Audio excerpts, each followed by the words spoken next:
Guest joining me to debate the rights and wrongs of the stories in the Old Testament. As we ask today, what do we do with the Old Testament?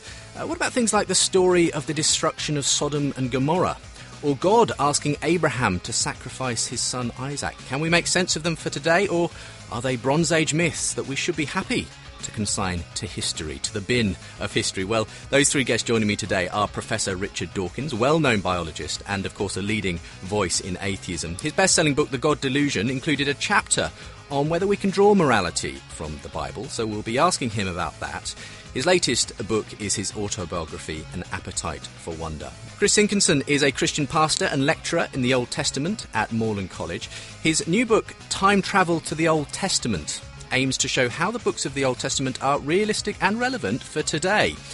Rabbi Josh Levy is from the Northwestern Reformed Synagogue in London, also known as the Alith Synagogue. He's part of Reformed Judaism as a movement and is an occasional speaker and commentator on radio and TV. And worth saying, for the record, as if you're listening to this on a Saturday afternoon, we are pre-recording today's programme, and so there are no Sabbath rules being broken in order for Josh to join us on the programme today. A very warm welcome to all of you, gentlemen. Thank you for being with me today. Thank you. Thank you. Thank you. Richard, let's start with you, someone I've long wanted to have on this programme. So thank you for making the time to join us today. First of all, would you want to just give us a little bit of background? And if people want the full story, of course, they can buy your latest book. But you kind of embraced atheism really in your late teens, was it?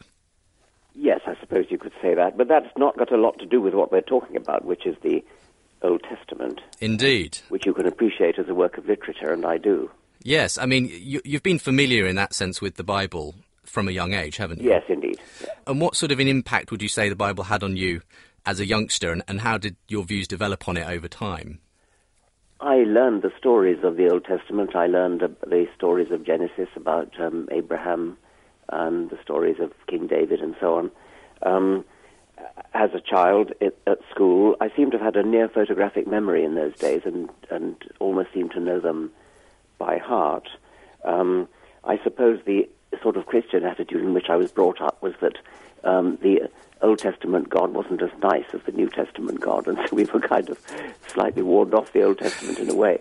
But I love the books as literature in the King James translation. I, of course, can't read the Hebrew, and I have no time for modern translations, which seem to me to lose the poetry.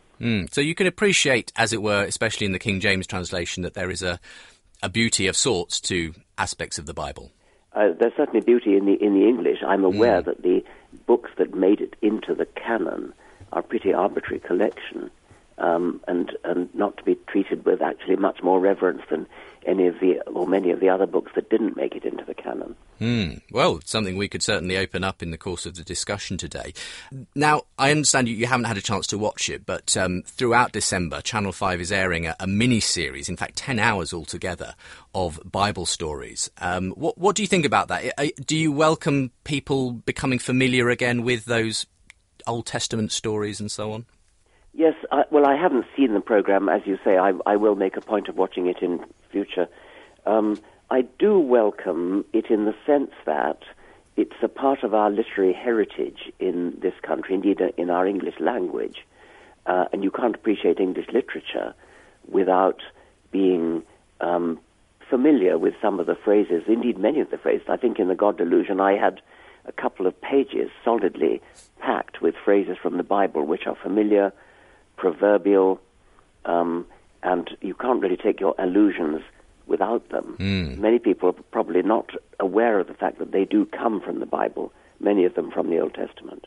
So you encourage people to be familiar with the Bible, even though you obviously don't necessarily agree with all of the contents therein? Yes, I do. I encourage people to be familiar with the Bible for literary and historic reasons. You also, of course, can't understand history unless you are familiar with the religious tradition of our country and other European countries. OK, well, thank you for joining us on the programme today. And we're going to be getting into some of the issues that you outlined, several years ago now in The God Delusion, when you spoke about some of the moral issues, especially in the Old Testament in Scripture. Two other guests joining me in studio today to discuss this whole area. Rabbi Josh Levy is from the Northwestern Reform Synagogue. Josh, thank you for joining me today. Pleasure. It's great to have you on. A little bit of background to yourself. You grew up within Judaism. Absolutely. I've grown up in progressive Judaism my whole life and have been working at Alith, which is one of the largest synagogues in the country, for the last 5 years. Progressive Judaism is a liberal religious movement, so we are engaged with Scripture and with text very deeply, but also believe in progressive revelation. And obviously we're going to talk a little about how you reconcile those two things as we go forward. And the branch, if you like, of Judaism that you come from is as opposed to Orthodox Judaism. If you want to just briefly explain the difference. Sure. So the fundamental difference between Orthodoxy and progressive Judaism is in their understanding of the origin of Torah, the origin of the Old Testament, and particularly the 5 books of Moses. So Judaism classically has had a principle called Torah min hashamayim, that the Torah is from heaven. And that principle came to form much of what's modern-day Judaism. Clearly, with Enlightenment, we came to understand that the Torah needs to be read, the Old Testament needs to be read in a different way. And progressive Judaism has responded to those discoveries about text and has kind of begun to think differently theologically and in practice about what it is to be Jewish in the modern world. C.Sinkinson, finally, thank you for joining us again in studio today. You're over at Moorland College down near Bournemouth. Tell us a little bit about what you do there. Well, in terms of relevance to this show, I teach Old Testament, and I encourage students to wrestle with the text, including the problem passages, and to try and preach and teach and use it in ministry. So I'm a fan of the Old Testament, and actually I found that very helpful, what Richard was sharing in terms of the value of the Old Testament as literature. I think that is a very useful kind of starting point. And clearly, as a Christian, I would add to that I come to the Old Testament through Jesus Christ, so it's my understanding of Jesus that informs how I read the text. And I appreciate what Josh said about progressive revelation, because I think that's a helpful term to use, that when we read the Old Testament we recognise an unfolding revelation. We can't simply take something out of context as if it were a timeless moment. We have to see it as part of a progressive revelation of God's character. And as a Christian, it's through Christ that I interpret the Old Testament. So that's how I understand this progressive revelation heading towards him, which is, of course, important, I think, for me, because it may be during our discussion together we'll focus on what are sometimes called the terror texts in the Old Testament. And the Bible TV series, I think, began with a disclaimer when the first episode aired, saying that this programme contains violence, viewers' discretion advised, which, of course, our Bibles could have on the front. I think Richard might encourage that to be an advisory comment at the front of our Bibles. I watched on demand. I had to tick a box that said I was over 16 to be allowed to be in relationship with the Old Testament. So just to say on these terror texts that...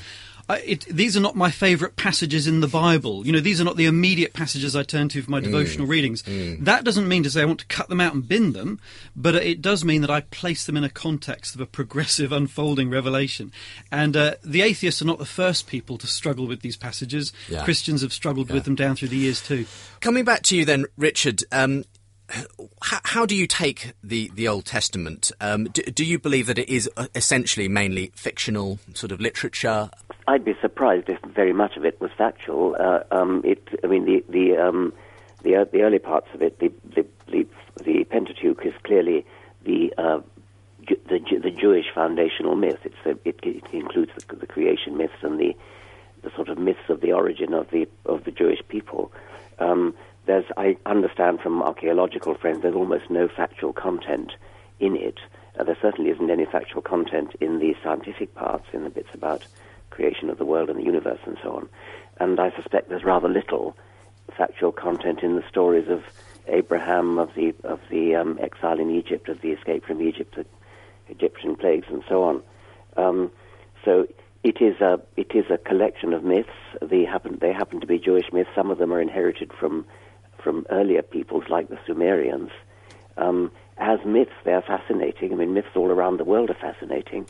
All three of us happen to have been born into cultures which were immersed in this particular Jewish myth, as opposed to the myths of the North American Indians, or of the Chinese, or of the Indians, or South Sea Islanders, or any of the other myths, or Africans, any of the other myths that we could have been brought up in. So there is really no reason at all to be talking about the Jewish myths any more than any of the other myths around the world. All of them are anthropologically interesting, but that's it. You're looking a bit pensive there, Josh, in response. Well, I mean, I can understand why Richard would say that. As a Jew, obviously, I come to those texts in a very particularistic way, which is they're my foundational myths. That is, I am necessarily in relationship with them if I am going to live as part of a Jewish religious and cultural life. So they are the foundational texts of my people. They're the formative stuff of the religious and cultural life that I lead. I mean, as it turns out, I doubt that Rich and I will disagree very much on issues of historicity. What we're going to differ on, I think, is probably whether or not that text continues to enrich people's lives. And as a Jew, it clearly continues to enrich my life. It is the foundational myth of the people of which I'm part. Would it be it's fair? the formative stuff that I do. It's my poetry, my story, the source of the legal code which then came to shape my religious and cultural practice. So as a Jew, I have a very particularistic relationship with it. Go ahead, Richard. Well, presumably you would agree that if you happen to have been born in China or India or Fiji or somewhere, you would say, well, the Fijian myths are the myths of my people, the Indian myths are the Hindu myths are the myths of my people. I mean, you recognize the arbitrary accident of the fact that you happen to have been born into a Jewish household, and that's why these are the myths of your people. Right. I mean, I think our own personal religious and cultural identities are, inevitably arbitrary to some extent, but it is mine, and that's for me to live as a Jewish life engaged with my cultural traditions involves being in relationship with that text. I'd be interested, Chris, but a couple of things that Richard pointed out as he started there. He doesn't believe there's any historical basis really to most of the Old Testament. Is that something you disagree with yourself? I would disagree with that. I think that just to clarify, there's a couple of words that we've been using so far that I do think need some unpacking. One is the word literal, and what do we mean by literal interpretation? And the other is the word myth, which is very easy to use, but I think there's a much more complicated debate around what we mean by myth. And in fact, to be honest with you, in terms of popular debate, I think the word myth has been so stripped of any clear meaning that it's almost a useless word, which would have been much to the annoyance of someone like Tolkien, who spends so much time discussing mythology and the meaning of myth. So just to take those two words very, very quickly. First of all, if I could go with the word literal first, then what do we mean by interpreting the book literally? Literal does not mean simply interpreting something for its face value meaning. The sun rises and the sun sets. This is language we clearly know it's a conventional way of speaking about the relationship of the sun to the earth as we view it from our viewing platform. Likewise, with the Old Testament, we could talk about how there is a perspective on history and the world, and that's reflected in the way the stories are told. So to interpret the Old Testament literally doesn't mean always taking it at its face value. It means taking it seriously for the kind of literature it is. And myth, I don't think, is a particularly helpful word here. I mean, theologians use the word saga sometimes to describe the Old Testament. And I think that might be more helpful, because when we think about the history of the Old Testament, I'm sure Richard would agree that there's a historical kernel to the Old Testament story. I'm sure he wouldn't doubt that there's a historical story unfolding, but it's to what extent is that wrapped up in figures of speech and forms of writing and perhaps later traditions that have been incorporated into the story. That's what we need to disentangle. But that there's a core of history, I'm absolutely... And you feel that is confirmed by archaeology and so on when you look into some of these core aspects of the Old Testament's history? I do. I've been involved in an archaeological dig in Israel and for a couple of seasons, and what I'm aware of, I don't know which friends Richard was talking to at Oxford, but there really is a wide open debate here. I mean, you'll have archaeology doesn't provide a discipline where things are coming up from the ground, date stamped. I mean, until you get to coins anyway. They're not date stamped with a record of who said what to who. Archaeology provides evidence which can be ambiguous, it needs explaining, and so there's a very vigorous debate going on in archaeology right now, and there are those who hold to a minimalist position and would suggest that there's very little evidence at all for the events of the Old Testament, but there's a very significant number of archaeologists, a very significant number, who would argue for what's sometimes called a more maximalist approach to reading the evidence. People like William Dever or Kenneth Kitchen. Sorry, I mean, do you disagree with that? Well, I don't disagree with that. I mean, I do think we need to be very careful about two things. One is, perhaps the really fundamental question is whether historicity matters. Whether actually, no, this is not a history book. That's not its function. It's not a science book. It is a people's grappling with their identity, their story, their experience of the world around them, that then came to inform other people's doing of that same thing. So for me, I'm, as it happens, deeply unconcerned with historicity. That doesn't bother me at all. I do think we need to recognise also that the Old Testament is not a unity, that there are different books within it doing different things. Clearly, there are points in the sort of pseudo-historical books at which the Old Testament is describing events that we know took place, because we have evidence, we have quite a lot of it in the British Museum, which describes the event taking place. But the Bible isn't doing history, it's doing theology. So when the Babylonians rampage and destroy Jerusalem, we know that happened. We know that the Bible is describing it, but the Bible is doing theology. It's seeing that in terms of reward and punishment and behaviour. It's doing a different thing. Do you, Richard, coming back to you, do you think that the Bible has, the Old Testament especially, any value in terms of a moral dimension that it may cast upon? Now you're changing the subject, and that's an interesting change. Well, I just wanted to, we'll cover a variety of subjects, hopefully. Yeah, I agree with Josh that historicity doesn't really matter, but I think I put it in a slightly different way. It doesn't matter because you wouldn't be bothering to ask the question about the, say, creation myths or the tribal myths of the Incas or the Aztecs. They are interesting, they're fascinating myths, but you wouldn't be having a debate to say, is there any historicity in the stories of sun gods and things? The only reason we're bothering to ask the question about the historicity of the Jewish myths is that we happen to be brought up in them. But they are not special. They are just tribal myths like any other. Chris, could I make a distinction there? Because, you gave a very helpful description right at the beginning of the power and influence of the Old Testament narratives on Western culture. And I'd go even further than that and say that even history writing itself can find its roots in the Old Testament, in the way the Old Testament was written.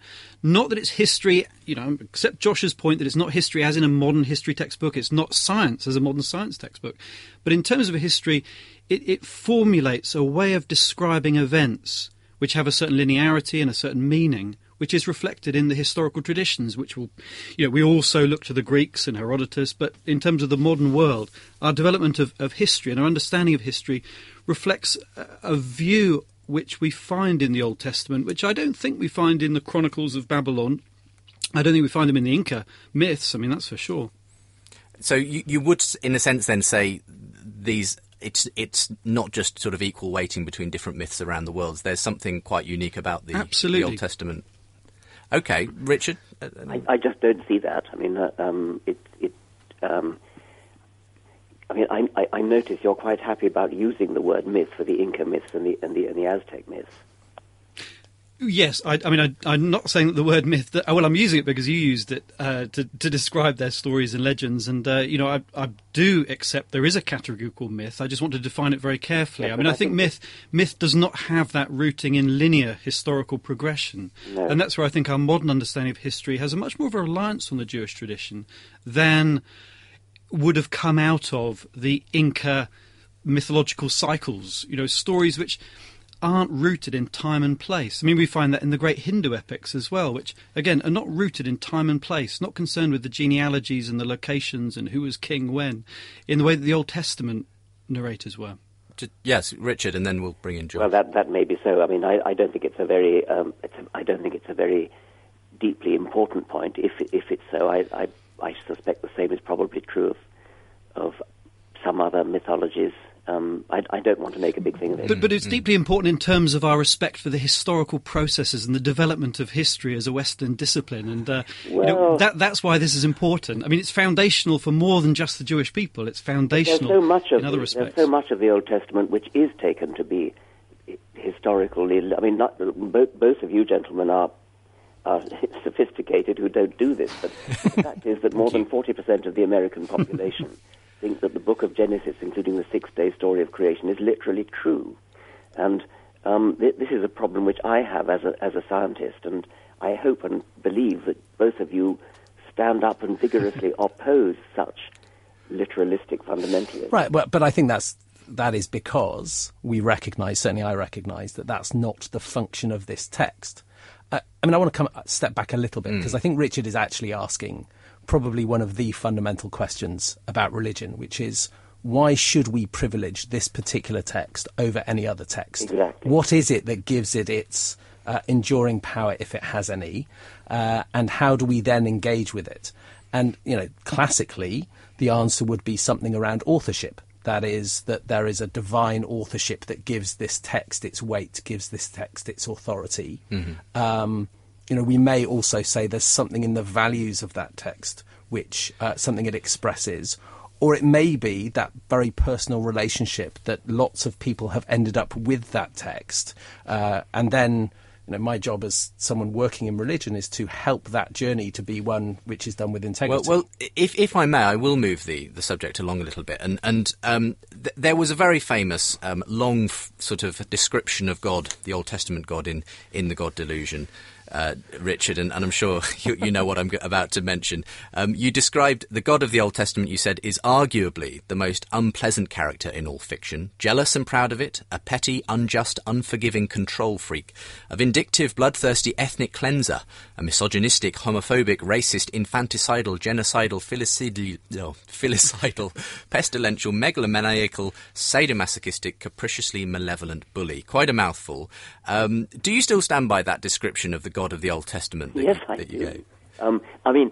I was accused of anti-Semitism by the recent chief rabbi, Jonathan Sachs. I don't know why he thought it was anti-Semitic. It's anti-God. But I mean, that of course refers to what's been called here the terror passages, and the terror passages are taken literally by some particularly American theologians, and many people do actually believe, as I think it was Josh was recently saying, that the Bible is authored by God, and God in those terror passages, which are not negligible in the Old Testament, they're actually quite prominent, is a horrifically unpleasant character. There's no getting away from that.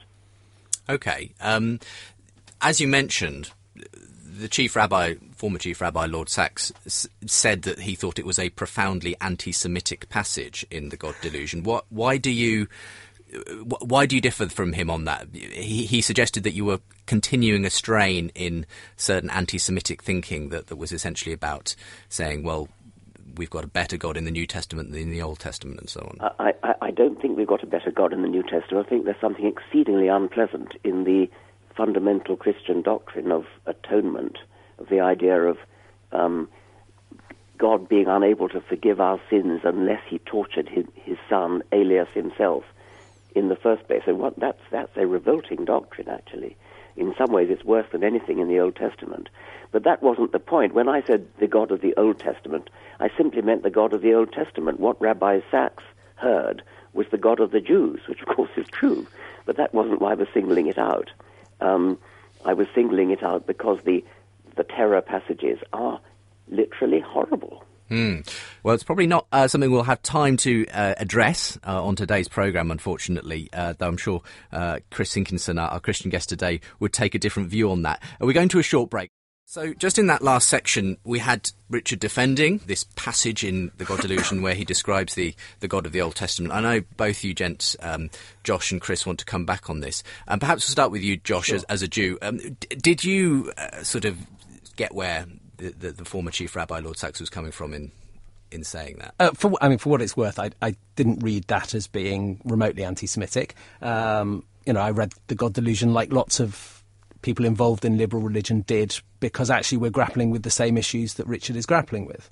I was irritated by bits of it. I enjoyed bits of it. I was offended by none of it. What I was concerned about was how simplistic that line is, because what it fails to recognise is that the Bible, and particularly the Old Testament, is not univocal. It has a number of different texts within it, and it has a number of different versions of how we can understand God within it, inevitably because it's a product of different people and different times grappling with those very issues. So the vindictive God whom Richard describes is one version. I think we maybe want to argue about the use of the word vindictive. But, there is also a deeply, deeply ethical God who 3,000 years ago is saying to the Israelites, you have to care about the vulnerable in your society, you have to do your business honestly, you have to look after your workers, you have to care about the immigrant who comes into your society. So to only describe the God of the Old Testament in that way, I think is actually just simplistic and doesn't help us to really engage with the Old Testament as a whole. Richard, any response? Yeah, I accept that, of course. It was a passage that it was semi-tongue-in-cheek, actually, because, when I do public readings of my books, I do it with my wife, and we usually try to get a laugh from the audience early on in our performance, because it sort of lightens up the atmosphere. And that passage we always used when doing the God Delusion readings, right at the beginning, because it does get the audience roaring with laughter, and it sort of puts the audience in a friendly mood simply because they laugh. So there was a sort of, I think I went on to describe a story of Randolph Churchill, who had a similar reaction. He'd never actually read the Bible before, and he was challenged by Evelyn Waugh and a brother officer during the war to read the Bible. And he kept on exclaiming how horrified he was by God. And so it was a sort of humorous passage. And I do accept that if you look through either the Old Testament or the New Testament, you can certainly find passages of wisdom, passages that one would ethically approve of, tucked in amongst the others that one wouldn't ethically approve of. I suppose I spend a lot of time in America, and I'm very conscious that the bulk of my audience, the audience, not the bulk of them, but the audience that I'm really trying to reach, is largely an American audience. And I presume that both Chris and Josh know how many people in America actually do take the Bible literally. And you have to read the God Delusion through that filter, that I'm actually aiming it, at least partly, at those people in America who are my enemies as a scientist, who are actually subverting scientific education in a very serious way. So in a sense, I wasn't trying to irritate nice, decent liberal theologians like Chris and John. Well, can I come in on this one, Richard? I would say straight away that I'm not offended at all. And it's certainly with my friends, with other Christians, I would want to defend to the hill your right to crack jokes. And, I'm not one for blasphemy myself, but I certainly think that we need to have the tolerance and freedom in society to allow this kind of sometimes knockabout stuff. I think that is perfectly legitimate. And so I think to start being offended by it, I think there's a kind of political correctness in our society that's very dangerous, actually, because it can prevent us from having frank and open discussion. The problem, though, I think, and Josh touched on it by talking about the simplification that's going on here, is that, Richard, you are very good with rhetoric. You have a very powerful mastery of the English language.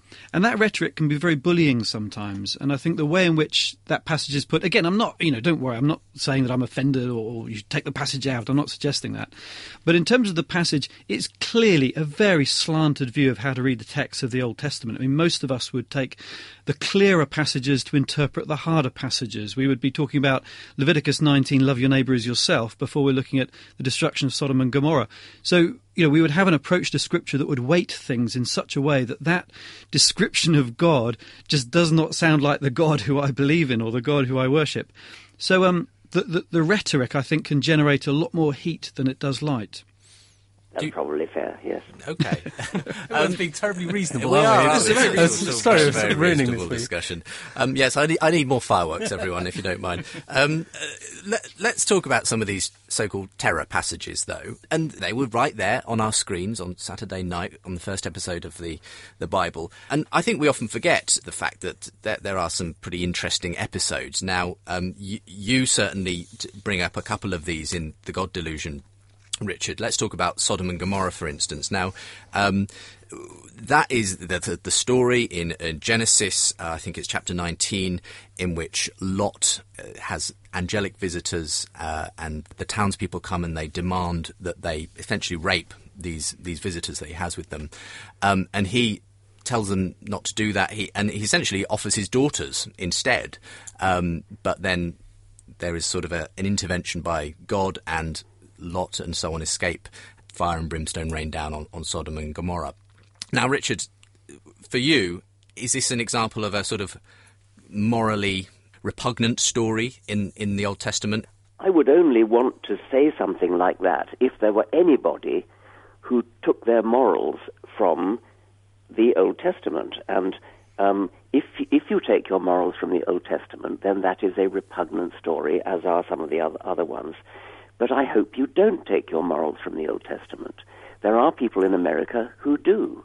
And those are the people that I need to call their attention to stories like the story of Sodom and Gomorrah and of Lot offering. Well, now, you say they take... I mean, I don't personally... I know quite a few evangelical Christians in America, but I don't know any that base their morality on this story, for instance. But how do they decide which stories to base their morality on? Mm-hmm. It's all very well saying love your neighbour as yourself is good, or the Sermon on the Mount is good, Sodom and Gomorrah is horrid. But when you decide which of those stories to base your morals on, you're not using biblical methods in order to do your deciding. You're using the methods of a modern moralist, which all four of us are, not at in all, order to Richard. pick out the good verses from the bad. I think C.Sinkinson wants to come in here. Sorry, Richard. I would be using normal methods of interpretation where we look at the genre and we ask, what is the passage doing? What is a book doing? What is the context doing? And in particular, is it prescriptive or is it descriptive? Now, Leviticus 19, I think, is giving prescriptions. We still need to interpret them in terms of their time and place in the ancient Near Eastern worldview. But there are prescriptions there I need to deal with and find the principles from which I can learn. With the Sodom and Gomorrah story, it is a descriptive passage that is appalling. And to try and base any morals on the Sodom and Gomorrah story, I wouldn't even know where to begin, because I don't think it's that kind of literature. I don't think it's giving us a prescription for life. In fact, actually, Richard, if I may, I think you make a great comment on the Sodom and Gomorrah story and the behaviour of Lot, because you reflect on Lot in the God Delusion. And then your summary sentence, I think, is very perceptive. You say, if this dysfunctional family was the best that Sodom had to offer by way of morals, some might begin to feel a certain sympathy with God and his judicial brimstone. Well, Rabbi Dawkins, I mean, I think I'm very happy with that gloss. Well, okay. But I still worry about people who I know you're not one of them, but that there are people who think the Bible is literally true. There are people in America, many of them, who want to have the Ten Commandments hung up in courthouses, contrary to the Constitution. And although you can find a decent commandment among the 10, thou shalt not kill, thou shalt not covet thy neighbor, etc., most of them you wouldn't actually want to base your life on. And yet there are people, I know you're not among them, but there are people who do think that we should derive our morals from the Ten Commandments, from the Old Testament. What do you think about basing our morality on the Ten Commandments then, Josh?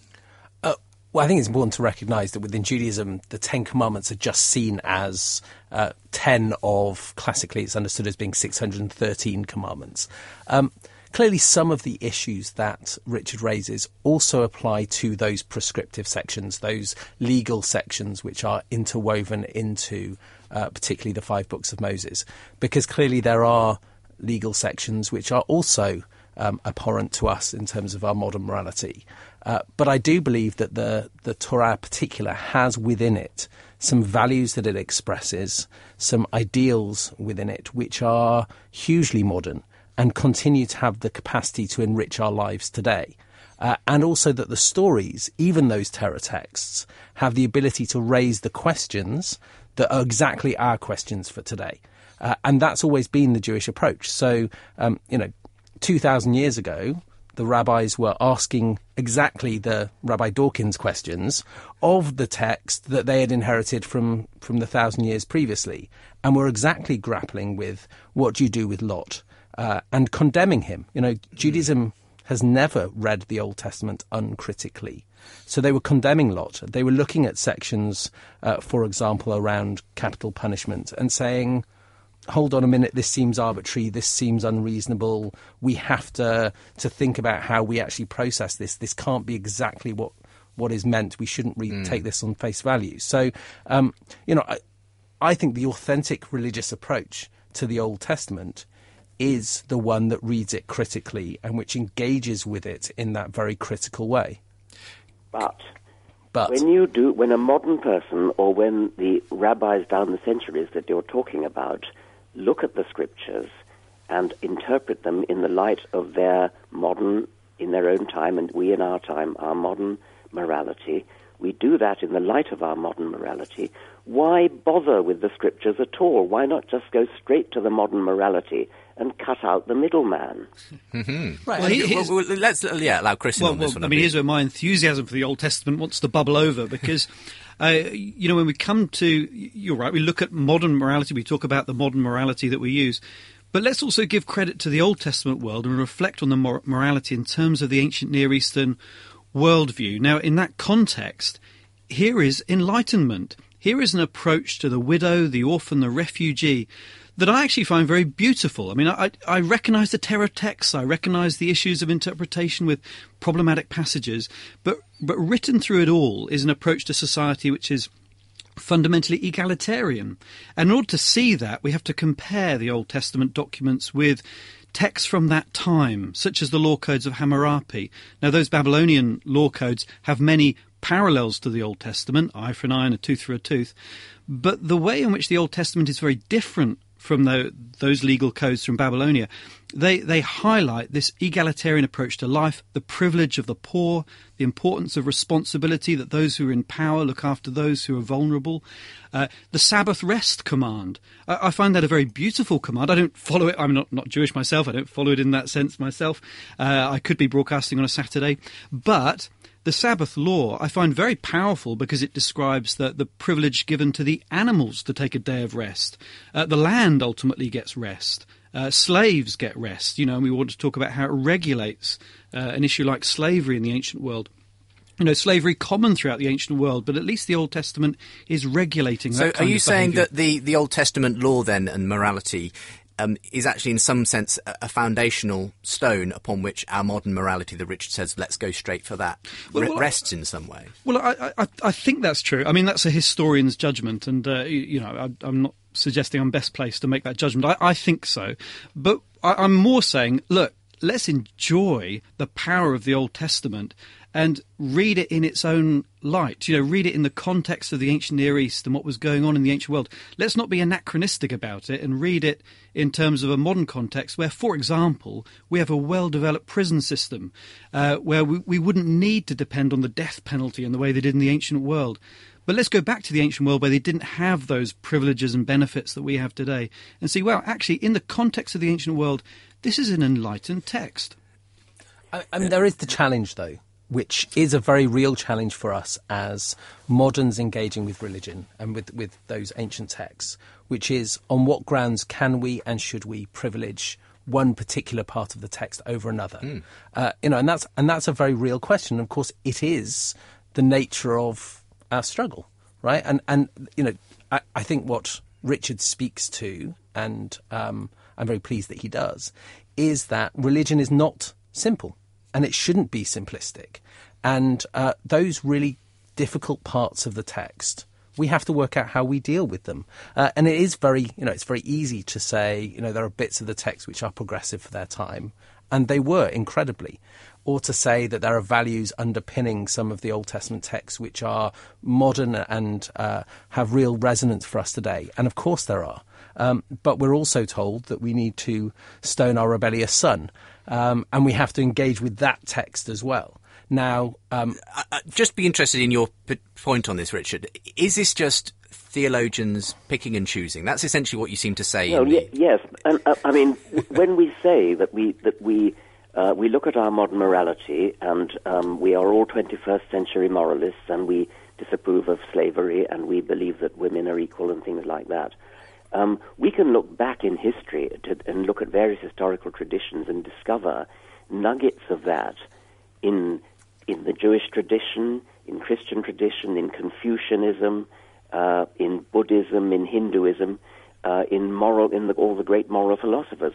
Of course, our modern morality has its historical developments, which we ought to acknowledge and ought to study.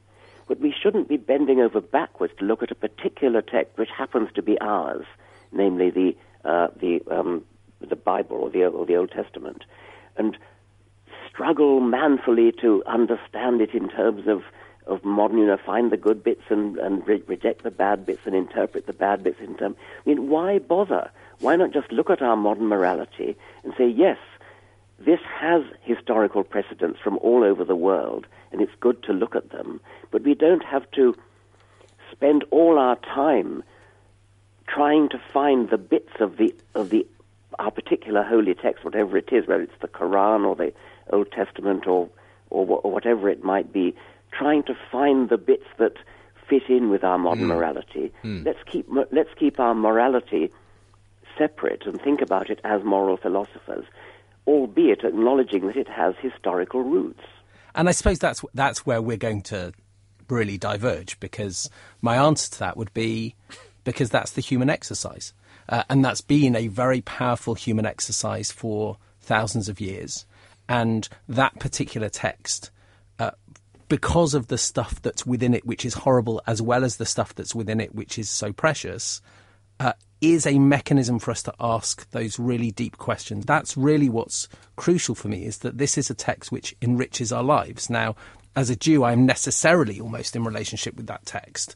But, I believe it also has the power to enrich the lives of other people because of that breadth. And because of our ability to struggle with it. Just be interested, Richard, to get your views. And again, this is an example you bring up in The God Delusion, and it was, again, part of the first episode of the Bible TV series. Very dramatic scene where Abraham takes his son Isaac up, having been commanded by God to sacrifice him. This is, of course, found in Genesis chapter 22, the story of Abraham almost sacrificing Isaac, but God provides a ram caught in the thicket at the last moment. Now, you described it this way in The God Delusion. By the standards of modern morality, this disgraceful story is an example simultaneously of child abuse, bullying in two asymmetrical power relationships, and the first recorded use of the Nuremberg defence. I was only obeying orders. Yet the story is one of the greatest foundational myths of all three monotheistic religions. So you really object to this story in terms of its moral viewpoint? Well, I trust that nobody thinks it's a morally good story. I mean, it's sometimes interpreted as being God's way of telling Abraham that you don't sacrifice humans anymore, you sacrifice a sheep instead. My feeling there, since God was, according to the story, able to talk to Abraham, why didn't he just tell him, rather than put Isaac through this horrific ordeal? Clearly it isn't true. Nobody seriously thinks it's true, except at least 40% of the American population who think that everything in the Bible is literally true, and almost all of the Islamic world who think that the parallel story of Abraham nearly sacrificing Ishmael is literally true. But nobody in this studio thinks that this is literally. Well, let's find out from C.Sinkinson, because I'm guessing you're not as liberal as Richard is assuming you are, perhaps. No, I'm not wanting to agree with Richard on this. Not at all. Obviously, I'm going to also have to comment again on this word literal. I believe this is a historical event. In terms of what we mean by literature, though, this is very important, because I've been helped very much actually by the Jewish theologian Robert Alter, who has described the art of biblical narrative, that, of course, these historical events have been presented to us in terms of Hebrew narrative, following certain conventions. And actually, at that point, when we read the story, we discover what a beautifully crafted story it is, the way it builds up tension, the way in which there's not really a narrator's voice telling you what to do with it. There's a real sense in which it provokes a lot of questions rather than necessarily answering them easily. but that it's a historical event behind it, I'm not quite sure why you would want to dismiss that. I mean, obviously, if we didn't have the book of Genesis, we're not going to have an archaeological dig that will discover the remains of the altar. I mean, it's quite fair that there's no way of confirming this from outside of the text of Genesis. But I don't see any reason to dispute its historical reality. I don't know why it would be included if it weren't. But really, that's neither here nor there. In terms of the story itself, this is a story which I think is taken as the end of child sacrifice for the Israelite people. And yet that's surprising, because in the ancient Near East, child sacrifice, human sacrifice, was common. It was practiced in among the surrounding peoples. And of course, Abraham had to learn, who is this God he was following? What kind of God? Is it another God that wants the sacrifice of children? You say God may have just told him that, but I don't think life is as simple as that. Sometimes we need to learn lessons, and of course we can't simply lift that story out of a context that at least claims to be nearly 4,000 years ago and suggest it could happen today. Not for one moment would I want to condone anybody who suggests that God would tell them to do an evil, wicked thing today. But in its context, when these things were not known, God was progressively revealing his character. And this next stage in the Genesis account is to understand that this God that Abraham worshipped is not the kind of God who would request or require the sacrifice of a child. Be interested in your response to that, Richard. Obviously, Chris painting that this is actually, rather than being a horrific story, rather a good picture of the words God. Fail me. I mean, there you have the theological mind in all its glory. Well, thank you. I take it that's not a compliment on your part, Richard. It's not a compliment. I'm actually rather shocked that you even consider the possibility that it happened. I thought that what progressive theologians did was to say that these things are symbolic. They're moral stories, but a bit like Aesop's fables. Okay, but why would you say that one is symbolic? And not, say, a later story regarding King Hezekiah? You just said that it's neither here nor there whether it happened. You said what really matters. Well, for our conversation, it's a powerful story, which drove home the moral that, unlike the surrounding peoples of Canaan, the Jews should stop sacrificing children, and so it's a moral tale like an Aesop's fable. Nobody actually thinks that Aesop's Can it not be both and? Well, that would be my point. Can it not be both and? I mean, I've no question that there's a moral to the story, but that the story can be true as well in other senses with a historical kernel to it. That I can't see why we have to choose. You mean you think God actually told Abraham to sacrifice his son and then reprieved him at the last? It's described very briefly in the Genesis account, so I can't tell you all the details about how that may have happened, but it's based on a historical event. I mean, can't you agree that there's no reason why it couldn't be based on a historical event? Of course, if you don't believe in God, you're not going to believe that God spoke to Abraham. It may be based on a historical event, in which case it's shocking. Okay, but at least we're just agreeing that to say that we can treat it as a tale with a moral doesn't mean it can't be based in real history. No, but I mean, I was charitably giving you the benefit of the doubt. I don't want that charity. Once again, I think we're sort of being driven off the really important question here. So, as I say, I'm largely indifferent to questions of historicity.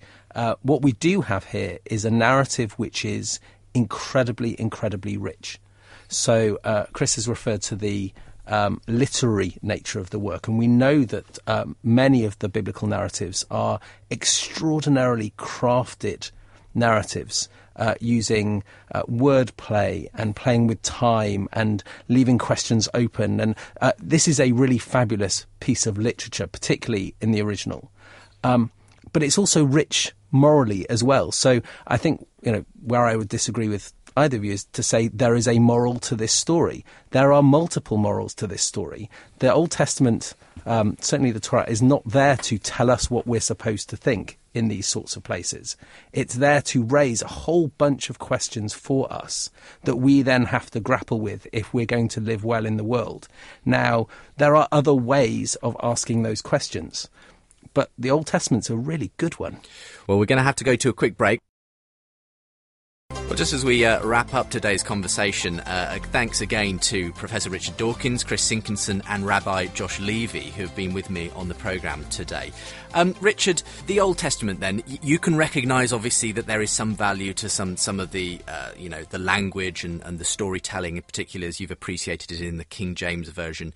But as far as it applying to today, do you believe that there is simply a disconnect? We need to leave this behind. Why can't we just be moral without reference to these ancient stories?